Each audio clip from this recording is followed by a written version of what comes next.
Bismillahirrahmanirrahim. Assalamualaikum warahmatullahi wabarakatuh. Alhamdulillah pada kesempatan kali ini kita masih diberikan kesehatan oleh Allah Subhanahu wa taala dan semoga kita semua dalam keadaan yang sehat. Oke, di video kali ini kita akan belajar mengenai integral. Jadi nanti pengertiannya, kemudian bagaimana cara mencari integral dan contoh-contoh yang akan kita sampaikan di sini. Oke, sebelum kita masuk ke materi, jangan lupa untuk subscribe. Bukan ya, jangan lupa, kita akan review dulu materi yang telah lalu, yaitu tentang bab sebelum ini, yaitu adalah turunan ya. Jadi kita akan pelajari sedikit dulu tentang turunan, kemudian kita lanjutkan nanti ke integral, karena dua bab ini ada hubungannya. Baik, kita mulai dengan review dulu ya. Jadi di pelajaran turunan kemarin kita diberikan, misalkan kita punya fungsi fx sama dengan x pangkat 2. Kemudian kita diminta untuk mencari turunannya yang lambangnya adalah f aksen x. Masih ingat gimana cara mencari turunan? Gimana? Ya, gampang banget.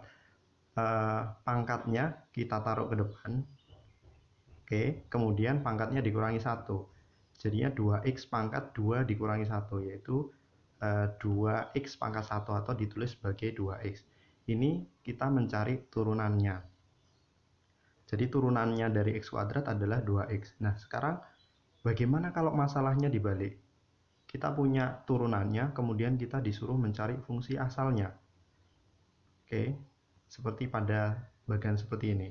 Kalau diketahui fx, kemudian dicari f aksen x, itu kita mencari turunannya. Tapi kalau dibalik, kita tahu f aksen x, kita tahu turunannya, kemudian disuruh nyari fungsi asalnya.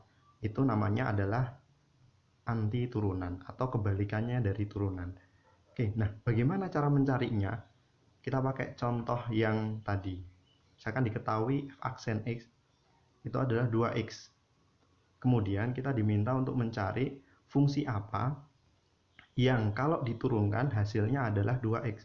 Tentu gampang banget, kan tadi kita sudah tahu kalau x kuadrat kita turunkan hasilnya adalah 2x.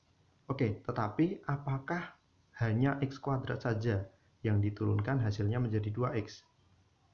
Kita coba, ada nggak sih fungsi lain yang kalau diturunkan hasilnya adalah 2x? Kita coba deh. Misalkan x kuadrat tambah 1. Kalau diturunin hasilnya juga akan sama dengan 2x, ya enggak? Karena x kuadrat diturunkan hasilnya 2x dan 1 bilangan kalau diturunkan hasilnya 0, sehingga hasilnya juga sama-sama 2x. Nah, kemudian ada lagi nggak sih? Ada, x kuadrat tambah 2. X kuadrat tambah 2 juga kalau diturunkan hasilnya 2x. Kalau gitu x kuadrat tambah bilangan berapapun, mau tambah 100, mau tambah 1000, tambah 3, tambah 27, kalau diturunkan hasilnya 2x. Berarti fungsi aslinya itu sebenarnya ada banyak sekali. Ya, fungsi aslinya ada banyak sekali. Nah, gimana cara kita menuliskannya biar itu menjadi ringkas? Maka kita gunakan simbol. Simbol yang biasa digunakan adalah simbol C atau melambangkan bilangan yang konstan. Jadi, kalau kita punya x kuadrat ditambah C, dengan C-nya itu bilangan berapapun, hasilnya kalau diturunkan pasti hasilnya 2x. Nah, berarti dari contoh-contoh ini kita dapat simpulkan, oh fungsi asalnya, fungsi aslinya adalah x kuadrat ditambah c. Itu fungsi asli yang diturunkan hasilnya adalah 2x. Fungsi asli tadi atau fungsi asal tadi disebut juga anti turunan. Jadi x kuadrat ditambah c ini adalah anti turunan dari 2x. Seperti itu. Oke, selanjutnya pengertiannya. Dari anti turunan itu lambangnya pakai f besar x. Sedemikian sehingga f aksen besar x kalau diturunkan hasilnya fx kecil. Karena fx kecil ini melambangkan fungsi aslinya. Oke, untuk lebih mudahnya kita lihat contoh berikut. Tentukan anti turunan dari fx sama dengan x.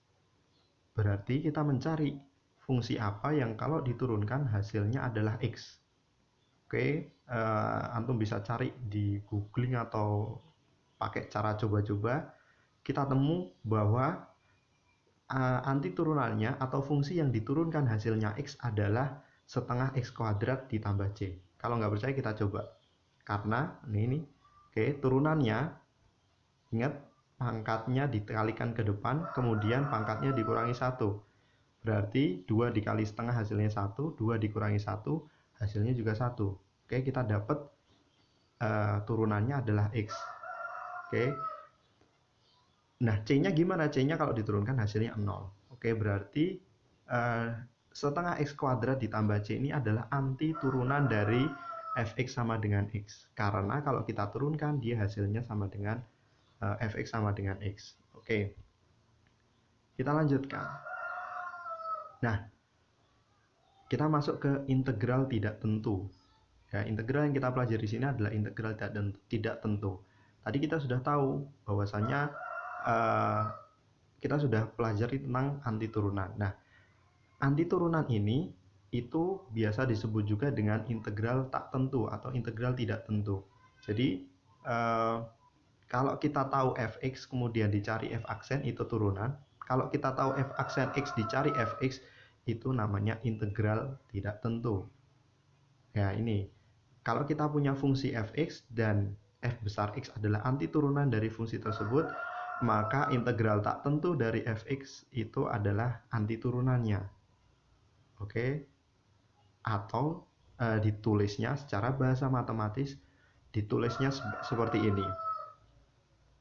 Jadi lambangnya integral, oke, bisa dilihat di sini. Lambangnya integral fx dx sama dengan f besar x atau anti turunannya. Jadi integral dari suatu fungsi, kalau kita mencari integral dari suatu fungsi, itu berarti sama dengan kita mencari anti turunan dari fungsi tersebut. Nah, oke, pertanyaan berikutnya adalah, berarti integral dari 2x dx berapa? Integral dari x dx berapa? Oke, nah ini yang perlu antum jawab di lembar tugas nanti.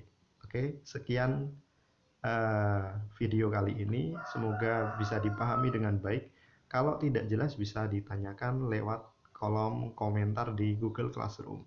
Oke, terima kasih. Syukron. Assalamualaikum warahmatullahi wabarakatuh.